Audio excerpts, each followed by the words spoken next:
Well, at 6-2, the San Francisco 49ers are widely regarded as one of the best teams in the NFL. This week they play at home against their NFC West division rival St. Louis Rams. San Francisco currently installed as an 11-point favorite on BETDAQ. 38.5 is a total. Now, betting on the 49ers at home has been a great idea recently. The Niners are 12-3-1 against the spread in their last 16 home games outside of the New Orleans Saints. They've been the best home team to back in the NFL over the last year and a half. But they're laying a big number on Sunday to a tough Rams team. Now, I say tough. The Rams were last seen 2 weeks ago over in England getting absolutely blown out 45-7 by the New England Patriots. But that's not a good representation of what the St. Louis Rams have been for the rest of the year. This was a team that only won 2 games last year. Jeff Fisher is now taking over as head coach.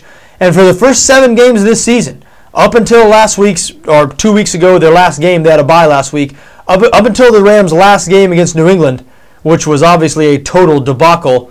Up until that point, the Rams had played well this season. They had exceeded expectations. They were 5-2 against the spread heading into that Patriots game. They've been doing it the Jeff Fisher way with a tough defense and a conservative offense is based on the run game. Now, in that sense, they're really the poor man's San Francisco 49ers. That's exactly the way San Francisco wins games, except for instead of a tough defense, they have a dominating defense. And instead of a good, solid running game with a conservative offense, San Francisco has the #1 rushing offense in the league. They're averaging over 160 yards per game on the ground. So these two teams mirror images of each other in some ways. San Francisco clearly the better football team, but I don't know. 11 points feels like a lot in this spot. Not if you're thinking the St. Louis Rams are the team that we saw in England against the New England Patriots a couple of weeks ago, but I think that's more of an aberration than anything. You know, they had a bye week to get it straightened out. The Rams are 4-1 against the spread, their last 5 games coming off a bye. Jeff Fisher is a good coach. I think he knows how to motivate. He knows the Rams still have a lot to play for this season. I mean, at 3-5, they're really not out of anything, especially if they could shock the world and pull off an upset against San Francisco. And remember, San Francisco is not particularly good on offense. Now, they can run the ball. We mentioned #1 rushing offense in the league, but they do not pass the ball very well. They only passing for 200 yards per game this year. That's 28th in the NFL.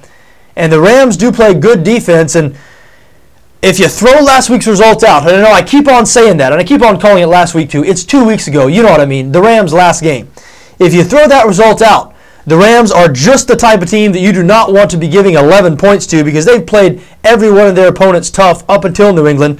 But I guess you can't throw the New England game out. Obviously, that happened, and maybe it'll continue to happen. Maybe that was the start of a downward spiral for the St. Louis Rams, but I don't think so.